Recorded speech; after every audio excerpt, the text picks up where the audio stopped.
Olá! Hoje a gente vai mergulhar numa das histórias mais intensas e humanas do livro de Gênesis. Sabe, é uma narrativa sobre desespero, sobre conflito familiar e sobre uma serva egípcia que, no seu momento mais sombrio, tem um encontro que muda absolutamente tudo. Essa é a história de Agar. Vamos começar com essa frase. Uma declaração, nossa, extraordinária, feita por uma mulher sozinha, sofrendo no meio do deserto.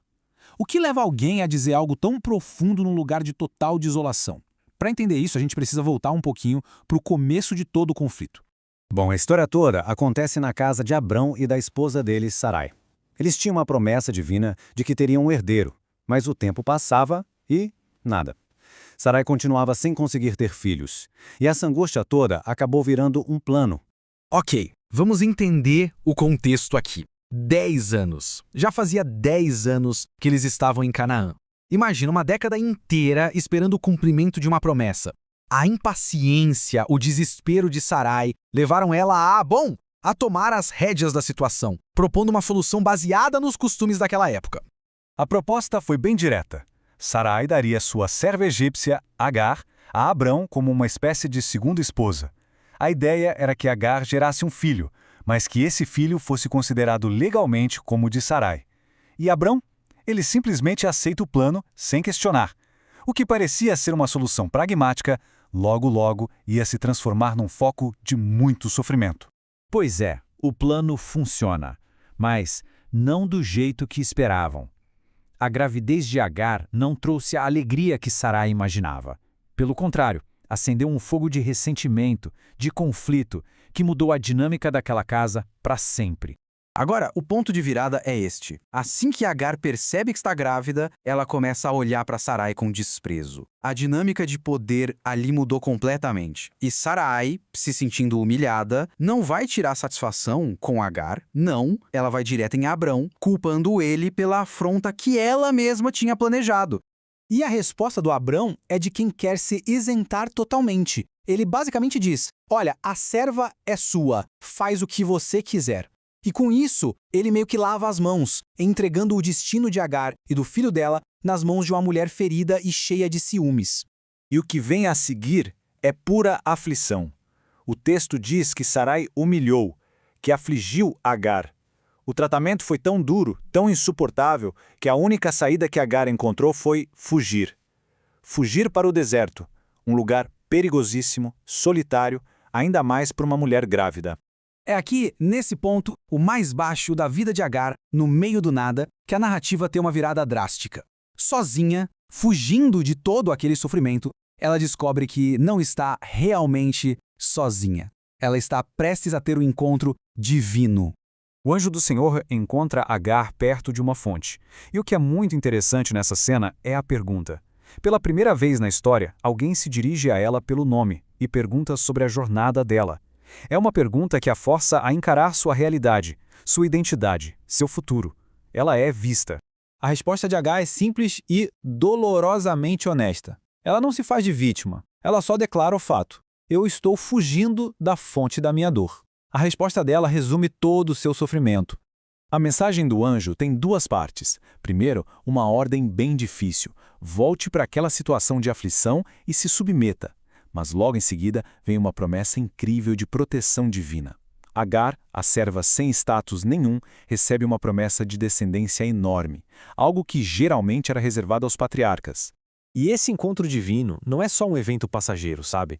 Ele fica gravado para sempre através dos nomes que são dados, transformando essa experiência de sofrimento num testemunho duradouro de que ela foi vista e foi ouvida.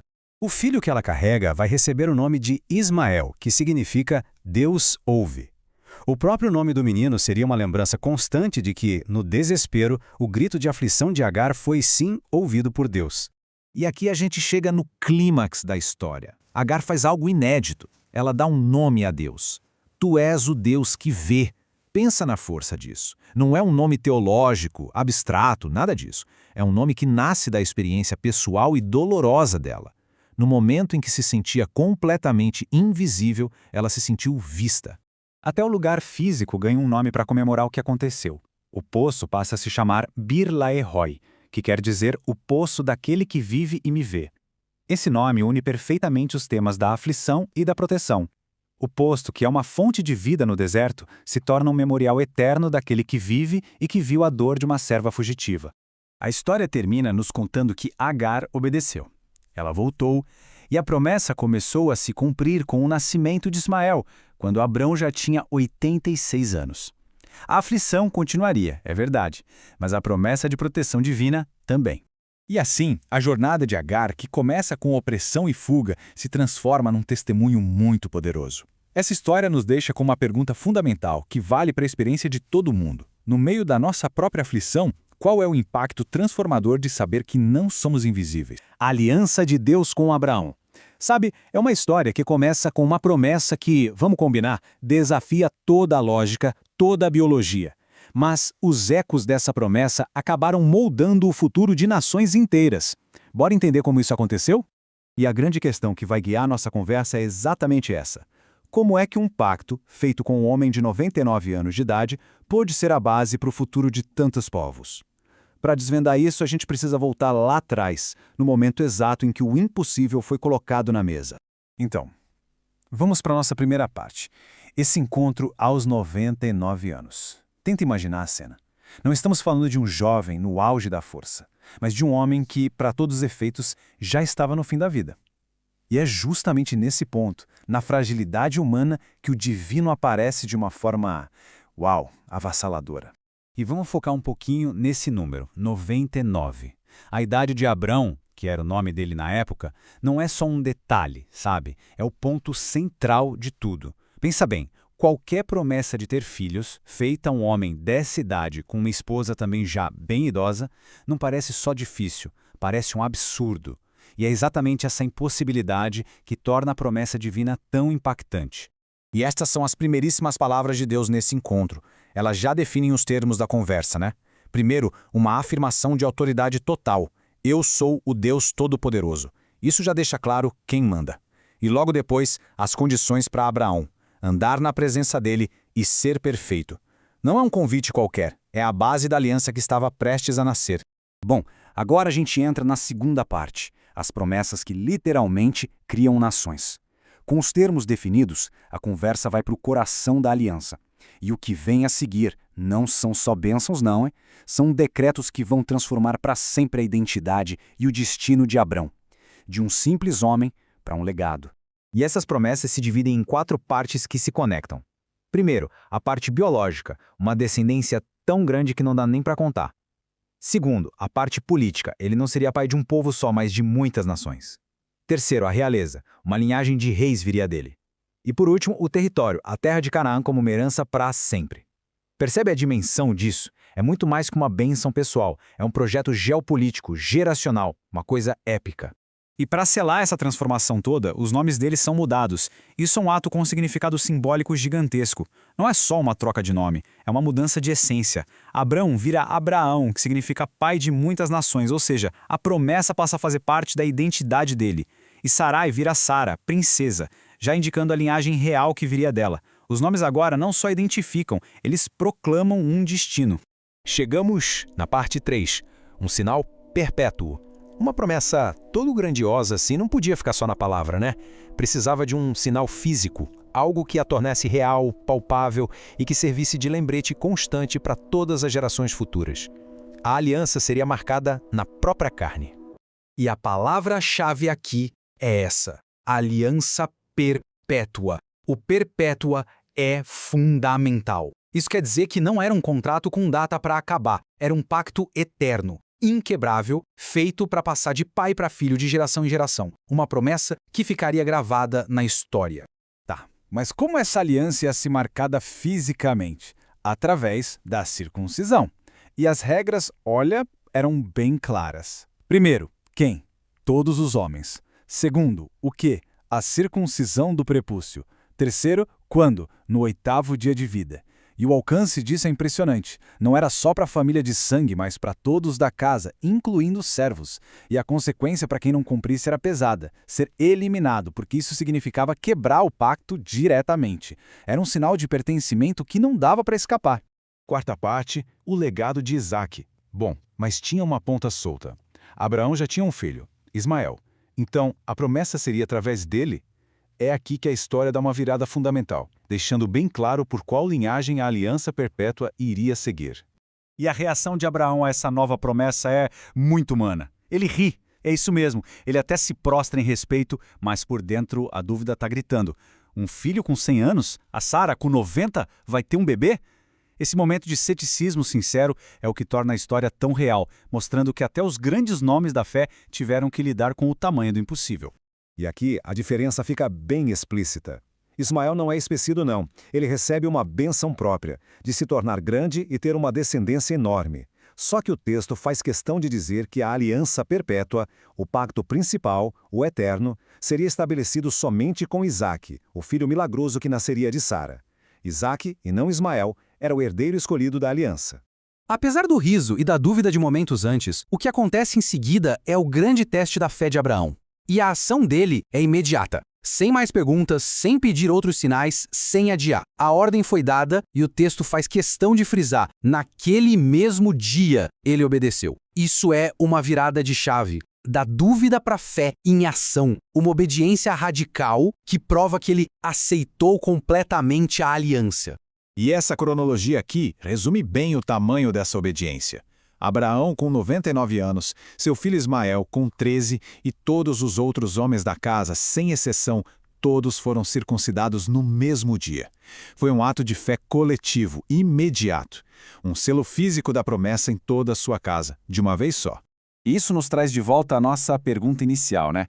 Um encontro no deserto, uma promessa a um senhor de 99 anos, um sinal na pele e a escolha de um herdeiro. Os acontecimentos daquele único dia começaram uma corrente de consequências que continua a influenciar religião, cultura e até geopolítica por milênios. A questão que fica não é só como uma aliança tão antiga durou tanto tempo, mas como as promessas que a gente faz e recebe continuam, de alguma forma, a moldar o nosso mundo, muito depois da nossa própria vida. A grande questão que vai guiar nosso estudo é essa aqui. O que essa conversa, essa interação tão única entre Deus e Abraão, realmente nos mostra sobre a personalidade, sobre o caráter de Deus? O que a gente pode aprender? Ok, nosso primeiro ponto, esse encontro pessoal. Vamos falar sobre a proximidade de Deus, sobre como ele se faz presente. Pensem só na cena. Não é uma voz do céu, não tem raio, nem trovão. É algo muito físico, muito íntimo. 3 homens, de repente, estão ali, na frente da tenda de Abraão. Isso já diz muito, né? Mostra um Deus que vem até nós, que entra no nosso espaço, no nosso dia a dia. E olha a reação de Abraão.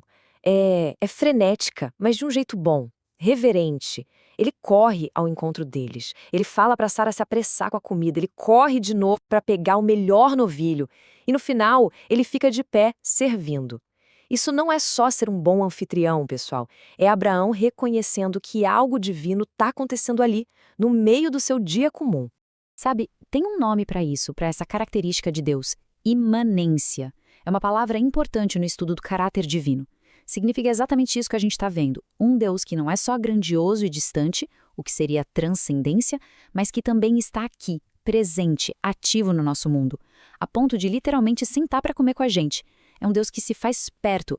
Muito bem. Agora, a história dá uma virada. O foco sai da presença de Deus e vai para o seu poder. E isso vem na forma de uma promessa. Uma promessa que, humanamente falando, era impossível. E aí um dos visitantes, que o texto logo identifica como o próprio Senhor, solta essa bomba. Em 1 ano, Sara, sua esposa, vai ter um filho. Parem para pensar. Abraão e Sara eram muito, muito velhos. Essa promessa vai contra tudo que a gente entende sobre biologia, sobre a vida. É um desafio direto à lógica humana. E a Sara, que está ali na tenda, ouvindo tudo, qual a reação dela? Ela ri. Mas não é um riso de deboche, sabe? É um riso de incredulidade, de quem conhece a própria realidade. Ela pensa: eu? Velha desse jeito? E meu marido também? Impossível. É o riso de quem está presa à sua própria limitação. E aí vem a parte incrível. O Senhor ouve esse riso interior e ele confronta a dúvida dela. Mas olha só como ele faz isso. Não tem bronca, não tem castigo, tem uma pergunta. Por que Sara riu? Ele expõe a dúvida, não para envergonhar, mas para ensinar algo sobre si mesmo. E aqui está o ponto central de toda essa parte da história. A pergunta que Deus faz em seguida é talvez uma das mais importantes da Bíblia toda sobre o seu poder. Existe alguma coisa impossível para o Senhor? É o choque entre a realidade humana e a soberania divina. A resposta, claro, está implícita. Para ele, não, nada é difícil demais. Esse é o atributo da onipotência. Ok, agora a gente entra numa das conversas mais impressionantes de todas as Escrituras. Abraão vai interceder por Sodoma, e nesse diálogo a gente vai ver dois atributos de Deus em perfeita harmonia: justiça e misericórdia. E olha que interessante, antes de fazer qualquer coisa, Deus decide compartilhar o plano com Abraão. É como se ele dissesse para si mesmo: vou contar para o meu amigo Abraão o que eu estou planejando. Isso é enorme.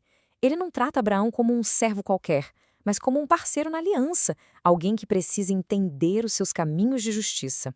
É aí que Abraão, com uma ousadia impressionante, começa a sua intercessão. E a estratégia dele é genial. Ele não apela para a pena, para o sentimento. Ele apela para o próprio caráter de Deus. Ele pergunta: o juiz de toda a terra não vai agir com justiça? Ele está baseando seu pedido naquilo que ele sabe que Deus é. E o que vem a seguir, essa cena, essa negociação quase inacreditável. A gente vê na tabela, Abraão começa com 50 justos, Deus concorda em poupar, e se forem 45, Deus concorda. E 40, 30, 20, e ele vai até chegar em 10. A cada passo, a cada pedido de Abraão, a resposta de Deus é a mesma: por amor a esses, não destruirei. Que paciência, que desejo de perdoar, não é? Então, é aqui que a gente vê essa tensão perfeita, esse equilíbrio. De um lado, a justiça. O pecado de Sodoma era grave, e a justiça divina exige uma resposta. Mas do outro lado, a gente vê uma misericórdia. Uau! Uma misericórdia imensa. Deus está disposto a poupar uma cidade inteira, cheia de maldade, por causa de apenas 10 pessoas justas. Justiça e misericórdia caminhando juntas. Bom, para a gente fechar, vamos fazer um resumo rápido de tudo que a gente viu sobre o caráter de Deus só neste capítulo de Gênesis. Então, o que aprendemos? Primeiro, a imanência. Deus se aproxima, ele se relaciona pessoalmente. Segundo, a onipotência. Para ele, não existe impossível. Terceiro, a justiça. Ele é o juiz de toda a terra e ele sempre age certo. E por fim, a misericórdia. Ele ouve quem intercede e busca uma razão para perdoar. Que retrato completo, hein? E tudo isso nos leva a uma pergunta final para a gente pensar durante a semana.